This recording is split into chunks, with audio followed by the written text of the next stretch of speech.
안녕하세요. 축구 전문 기자 한준입니다. 한준TV에서 현재 포스테코글루 감독의 전술 하에서 손흥민 선수의 능력을 가장 극대화할 수 있다고 추천했던 전술이 실제로 토트넘의 훈련 현장에서 준비되고 있습니다. 토트넘이 2024-2025 시즌 UEFA 유로파리그 결승전을 앞두고 손흥민 선수를 공격 전술의 중심으로 삼는 세컨드 톱 프리롤, 플레이메이커 역할 훈련을 실시한 사실이 공개된 것인데요. 토트넘은 유로파리그 결승전을 10여일 정도 앞둔 영국 현지 시간 5월 12일 월요일에 미디어 오픈 트레이닝 및 기자회견을 진행했습니다. 평소에는 이런 미디어, 언론 공개 훈련은 몸을 푸는 민감한 전술 정보를 드러내지 않은 웜업 정도만 15분 공개하는 수준인데 이날 훈련은 이례적으로 1시간가량이나 언론에 공개했고요. 그러면서 전술 훈련도 일부 보여줬습니다. 물론 이것이 경기 준비 과정에 살펴볼 수 있는 맨유에게 전술적인 연막을 쳤다라고 할 수도 있겠지만 그렇다고 보기에는 결승전까지 시일이 워낙 촉박하고 하루하루 모든 훈련이 중요한 데다가 특히나 중요한 것은 토트넘이 이 공격형 미드필더 포지션에 워낙 많은 선수들이 부상으로 빠졌기 때문에 그 타격이 크기에 새로운 전술을 고민할 수밖에 없는 상황이라는 점에서 이 훈련은 분명 실전 대비 훈련이다라고 예상할 수 있겠고요. 손흥민 선수를 이 선의 중심, 세컨드 톱이자 플레이메이커, 자유롭게 공격을 이끌 수 있도록 훈련한 모습을 영상으로 보여줬을 때 이 내용들이 과연 어떤 효과를 낳을 수 있을지를 기대하게 하는 묘인들이 있었습니다. 이 오픈 트레이닝에서의 장면과 포스테코글루 감독, 손흥민 선수의 인터뷰 내용을 통해서 전술적인 결승전 상황 분석해드리도록 할 텐데요. 먼저 손흥민 선수가 이 오픈 트레이닝을 통해서 지난 일요일 크리스탈 팰리스와의 경기도 출전을 했고 그때도 엄청난 스피드를 보여주며 건재함, 부상을 다 털어냈다는 것을 보여줬는데 이 훈련을 통해서 더 좋아진 모습 보였어요. 보시다시피 이 사진에서도 강력하게 스프린트를 할 때도 얼굴 표정에 전혀 통증을 느끼는 모습이 없었고 오른발 왼발 슈팅할 때도 전혀 임팩트에서의 문제가 없는 모습이었고요. 이런 부분에 대해서 손흥민 선수의 몸 상태를 포스테코글루 감독이 기자회견에서도 이야기했는데 기자들도 당연히 질문을 했어요. 부상에서 돌아온 손흥민 선수가 어떻게 지내고 있는지, 지금 토트넘에 와서 우승하지 못하고 있는 것들에 대한 감정적 요인, 심리적인 스트레스와 압박감도 훈련이나 몸 상태나 경기 준비에 영향을 미칠 수가 있는데 지금 어떤 상황인지 물어보자 첫 번째로 손흥민 선수가 피지컬적인, 신체적인 측면에서는 좋은 상태라고 했습니다.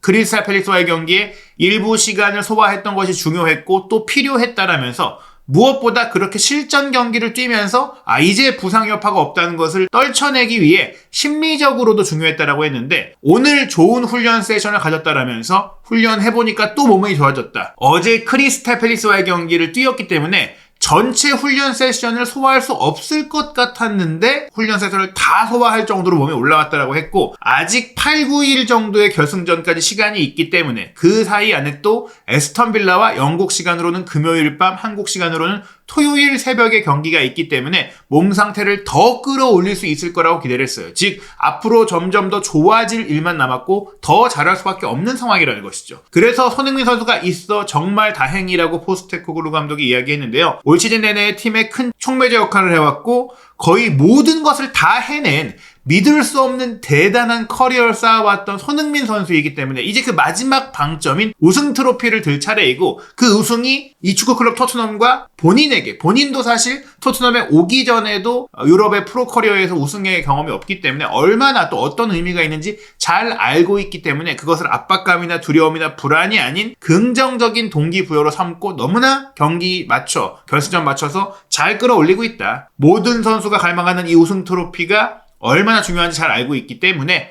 손흥민 선수가 돌아왔다는 것은 좋은 일이다라고 했어요. 즉 이 돌아온 게 그냥 뛸 수 있게 된 게 아니라 진짜 우리가 기대했던 그 손흥민 선수의 모습으로 돌아왔다는 겁니다. 손흥민 선수가 사실은 예정보다 빨리 돌아온 거라고 인터뷰했던 내용도 현재 알려졌기 때문에 추가적인 질문들이 있었는데요. 그에 대해서 손흥민 선수의 결승전 출전에 대해서는 일단 시간이 남았기 때문에 포스테코글루 감독은 경기에 뛸 준비를 하고 나서 결정을 내리면 된다. 그 당일날 결정을 할 것이다. 이것은 비단 오늘 이번 경기만이 아니라 항상 그런 건 아니냐. 결승전에 대해서 내가 알고 있는 점은 결과를 바꿀 수 있는 순간이 있고 그런 선수가 존재한다는 것인데 바로 손흥민 선수가 경기 결과를 바꿀 수 있는 선수인 만큼 손흥민 선수가 다시 부상으로 쓰러지는 이례적인 상황이 나오지 않는 한 유로파리그 결승전에 출전할 것이다라고 했고요. 다만 개인의 활약을 위해서 또 하나 필요한 게 집단적인 노력이기 때문에 팀으로서 잘 준비하는 게 중요하다라는 말로 만약에 결승전에 상황이 안 좋고 경기력이 안 좋아도 그것이 손흥민 선수의 잘못이나 문제나 부진이 아니라 팀적인 준비가 안 된 것이다라고 미리 정확한 얘기를 해준 것이고요. 손흥민 선수가 사실은 복귀가 연기된 거다라고 생각을 했는데 오히려 빨리 돌아올 수 있게 된 거라고 인터뷰를 한 부분들에 대해서 어떤 상태인지 감독 본인도 이런 상황을 놀랐는지 이렇게 질문을 했어요. 이제 진실을 밝혀라 이런 얘기인데요. 손흥민 선수의 몸 상태는 잘 회복되고 있었다라고 했습니다. 펠릭스와의 경기 25분 30분을 뛰었고 금요일 빌라전도 출전 시간을 확보할 수 있을 것이다. 훈련을 계속 잘 소화한다면 좋은 컨디션을 유지할 수 있을 테니 결승전 출전에는 문제가 없을 거라고 다시 한번 이야기를 했고요. 의료진과 함께 분명 복귀하기 위해 열심히 노력했는데 조금은 흥미로운 부상이었다. 일반적이지 않은 부상이었다. 그렇기 때문에 명확하게 말하기 어려웠다라는 겁니다. 미리 정해진 치료 기간도 없었고 손흥민 선수가 몸 상태를 느끼는 대로 그 진행 상황에 따라서 치료가 이루어졌다. 명확하게 어떤 문제가 있었던 건 아닌데 손흥민 선수가 뛰면서 느꼈던 그 통증, 컨디션, 피로 이런 것들을 아주 세밀하게 봤다라는 거니까 어찌 보면 손흥민 선수가 지금까지의 커리어에서는 어느 정도의 통증은 참고 뛰어왔지만 이번만큼은 참고 뛰면서 찾아올 경기력의 감소를 최소화하고 돌아오겠다. 즉 남은 지금 본인이 출전하지 않아도 되는 경기들의 비중이 높지 않았기 때문에 또 본인 없이도 보데글림트와 유로파리그 준결승 1, 2차전은 동료들이 이겨낼 수 있다라고 생각을 했기 때문에 이걸 동료들이 이겨내준다면 내가 결승전에 최고의 몸 상태로 한번 가능한, 물론 이것이 완전히 통증이 하나도 없다라고까지 말씀드릴 수는 없어도 그 어느 때보다 좋은 몸 상태로 가기 위한 준비 과정이었다, 이렇게 얘기를 한 것이죠. 그리고 이 회복이 이루어진 이후에는 실전 경기를 통해 또 경기 감각을 살릴 필요가 있기에 지금부터 그게 이제 시작이다라고 이야기를 한 겁니다. 손흥민 선수의 표정 어느 때보다 좋았고요. 근처에 항상 존슨이 있었는데 저희가 지난 유로파리그 4강 2차전 때도 보데글림트 원정 당시 존슨 선수가 손흥민 선수 시그니처 축구화를 신고 훈련하는 모습을 포착을 했었고 이날 오픈 트레이닝 때도 손흥민 선수가 신고 있는 이 손흥민이라는 이름이 새겨진 시그니처 축구화를 존슨도 신고 있었어요. 근데 이게 아마도 실전 경기에서는 손흥민 선수만 신도록 계약이 되어 있는 건지 존슨은 이 경기에서는 막상 같은 디자인의 축구화였는데 손흥민 선수의 시그니처 디자인을 조금 가린 채 신고 뛰더라고요. 아마도 그런 요인이라고 생각이 되는데 어찌됐거나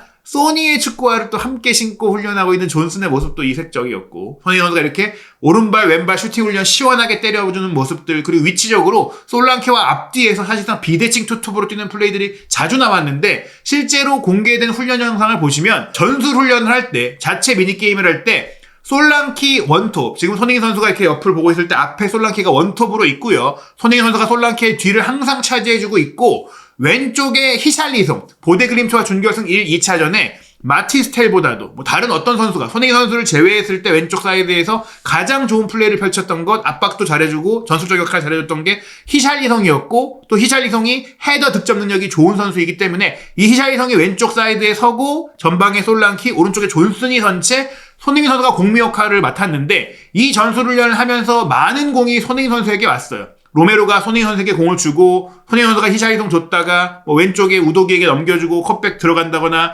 손흥민 선수가 중앙에서 공을 잡고 풀어주고 운반하고 혹은 이제 솔랑키가 침투할 때 그 뒤를 침투하고 이런 세컨드 톱, 프리롤, 플레이메이커의 역할들을 굉장히 집중적으로 훈련을 했거든요. 이게 저희가 바로 원했던 겁니다. 손흥민 선수가 많은 수비를 몰아놓기 때문에 또 중앙적에 있을 때 어느 곳으로든지 갈 수 있으니까 사이드에서 막혀버리면 거기서 백패스밖에 할 수가 없는데 중앙적이면 탈압박을 하고 나서 선택지가 더 늘어나죠. 오른쪽, 왼쪽, 전방, 그러니까 백패스 말고도 다른 선택지가 생기고 본인이 풀어냈을 때 동료들에게 기회도 많이 생길 수 있고 그 근광과 기회가 더 다방면으로 펼쳐지기 때문에 패스의 궤적도 다양해질 수 있고 그래서 손흥민 선수가 기점 패스 내지 키패스, 어시스트를 할 수 있는 상황이 더 늘어날 수 있고 또 이 위치는 오른발, 왼발 어느 발로도 중거리 슈팅이 가능한 위치이고 히샬리송이 앞에서 치고 들어가면 손흥민 선수가 왼쪽으로 빠져가면서 본인이 또 왼쪽 사이드에서 역할을 할 수도 있는데 솔랑키가 앞뒤로 움직이고 또 밑으로 내려오면은 손흥민 선수가 솔랑키의 위치 최전방으로 탁 올라가는데 아예 최전방에 올라가 있을 때는 수비 센터백과 직접 경합을 해야 되니까 여기서 손흥민 선수가 어려움을 겪게 되는데 솔랑키가 수비수를 쌀고 깔고 내려올 수도 있고 솔랑키가 수비수를 함께 강압해줄 때 상대의 분산을 유도할 수가 있기 때문에 이렇게 되면 손흥민 선수가 3자 침투, 사이드 침투, 커트인, 중거리 슛, 문전 침투 슈팅 모든 게 가능해집니다. 이 훈련을 통해 우리가 알 수 있는 것은 메디슨과 클루셉스키가 바로 공미 자리에서 본인이 골도 많이 넣고 포인트를 많이 생산했던 그 역할. 토트넘에서 사이드 공격수들은 왼쪽에서는 풀백이 올라올 때 공간을 만들어주고 오른쪽 선수들은 그렇게 왼쪽에 모여있던 아이솔레이션 과정에서 자유가 생겨가지고 오도베르도 존슨도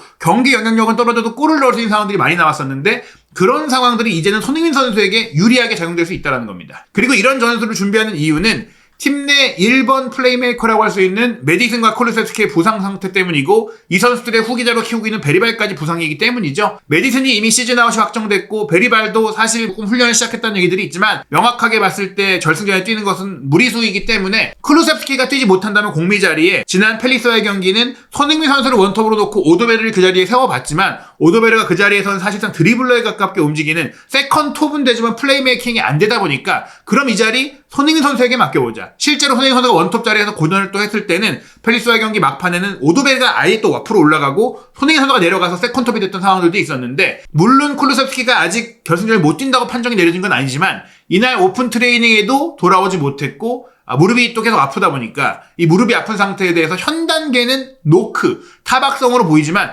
24시간 좀 지나서 또 붓기가 내려간 다음에 다시 한번 검사를 해보겠다. 이 검사에서 이전에 메디슨의 상황 때처럼 메디슨도 처음에는 단순 무릎 타박상인 줄 알았는데 시즌 아웃이 됐잖아요. 인대 부상이 발견이 되면서 만약 쿨루셉스키도 부상에서 돌아왔다가 또 다쳐가지고 결승전에 못 뛰게 된다거나 뛸 수 있어도 풀타임을 뛰기 어려운 상황이라면 결국 손흥민 선수를 공미 세컨톱의 플랜 A로 삼고 훈련을 하는 것이 지금 빨리 결정을 내려야 하고 준비를 해야 하는 상황이고 어찌 보면 그것이 제가 봤을 때는 풀핏이 아닌 쿨루셉스키를 그 자리에 놨을 때의 최근 경기력 팀적으로 분명히 쿨루셉스키가 사실은 펠리스와의 경기도 최전방으로 올라가서 압박을 하고 원톱, 제로톱을 역할을 했었잖아요. 오히려 그런 또 압박 역할, 피지컬 역할은 좋지만 공미로 뛸 때는 조금의 템포가 문제가 있다는 점을 생각한다면 또 왼발밖에 못 쓴다는 점에 있어서의 궤적 문제, 각도 문제, 앵글 문제가 있다는 것들을 생각을 한다면 손흥민 선수가 아예 지금부터 세컨톱, 프리롤, 플레이메이커로 훈련을 하고 이를 통해 손흥민 선수의 이선 공격 영향력을 극대화하는 훈련을 미리 한다면 오히려 이게 좋을 수 있다. 그래서 이게 전화위복이라고 말씀을 드리는 거고요. 이 사진을 보시더라도 손흥민 선수가 계속 가운데서 공을 받고 빼주고 연결해주고 특히 히샤이성이 최근 폼이 좋단 말이에요. 그런 것들을 종합적으로 전 고려를 해본다면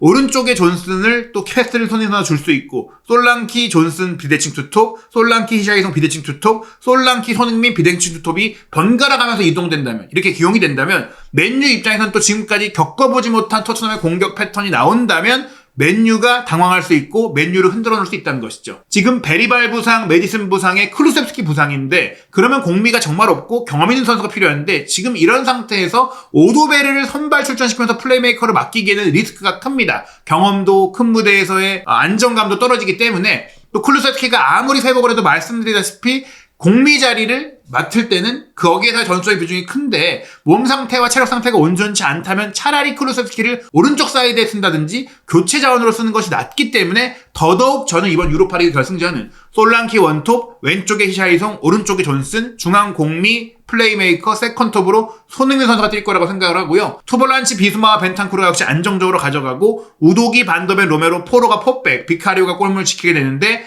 후반전에 경기 상황에 따라서 봐야 되겠지만 마티스텔, 오도베르, 쿨루셉스키 이런 선수들이 이제 교체 카드로 들어가서 공격을 강화하거나 아니면 수비를 강화해야 된다면 역시 공격 지역으로 사르를 투입해서 체력과 압박 능력을 확보하는 그런 형태의 선수 교체가 이루어질 가능성이 높고 포스테코글루 감독이 크리스탈 팰리스와의 경기는 다시금 자신의 축구를 시도하다가 엉망진창 경기를 했지만 정말 결과가 중요한 유로파리그에선 그러지 않고 있고 4-2-3-1을 확고하게 쓰면서 인버티드 풀백도 잘 안 쓰고 있거든요. 이번 유로파리그 결승전만큼은 포스테코글루 감독이 자신의 축구를 하고자 하는 무리수를 두지 않을 거라고 생각을 한다면 실리적으로 저희들도 생각할 수 있는 정도의 전술적 아이디어를 포스테코글루도 자연스럽게 이해하고 또 시도할 거라고 생각을 합니다. 손흥민 선수 역시 이번 오픈 트레이닝 현장에서 한국 언론과도 인터뷰를 가졌는데요. 몇 년 동안 이야기를 해왔지만 지금 본인이 토트넘에 남은 이유가 다른 사람들이 하지 못했던 토트넘의 무관을 끝내는, 내가 토트넘의 레전드, 토트넘을 사랑하고 헌신해왔던 선수로서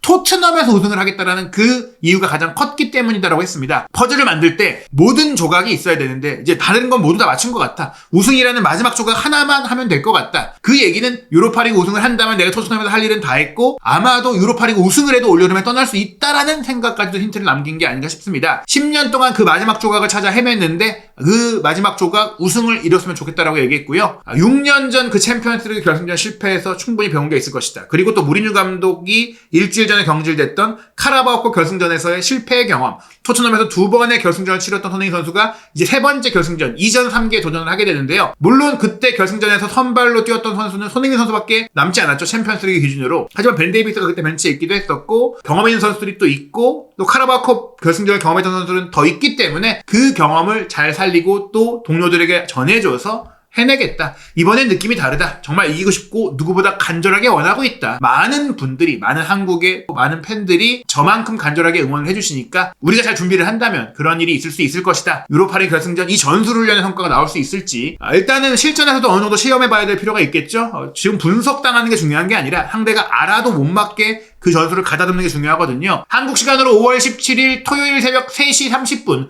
토트넘이 에스턴 빌라와 프리미어리그 37라운드 원정 경기 치릅니다. 이 경기는 결과보다도 유로파리그 결승전에 대비해서 문제없이 몸 상태 끌어올리고 부상 없이 전술 점검하는 게 중요한데요. 맨유도 같은 날 새벽 4시 15분에 첼시와 프리미어리그 원정 경기 치르는데 지금 에스턴 빌라도 첼시도 챔피언스리그 진출권 경쟁을 하고 있다 보니까 또 이 팀들이 홈 경기다 보니까 굉장히 격렬하게 나설 것이다 보니 손흥민 선수도 일부 시간을 소화할 것 같고 토트넘, 맨유 모두 주전 선수들은 일부만 뛰게 하고 간만 끌어올리고 교체하는 로테이션이 이루어질 것 같아요. 과연 이 경기에서 어떤 일들이 벌어질지, 토트넘과 맨유의 유로파리그 결승전을 앞둔 준비 과정에는 어떤 이야기들이 또 나올지 시시각각 변하는 상황 매일매일 나오는 최신 뉴스 한준TV 구독, 좋아요, 알림 설정을 통해 올라오는 최신 현상 빠르게 확인해 주시기 바라고요. 또 한준TV가 입중계, 빌라전뿐 아니라 또 유로파리그 결승전뿐 아니라 재미있는 흥미로운 이슈, 축구 이슈를 전달드리는 라이브 방송도 밤 시간대, 저녁 시간대에 준비하고 있거든요. 한준TV 구독, 좋아요, 알림 설정 통해서 새롭게 시도할 라이브 방송도 함께 해주시기 바랍니다.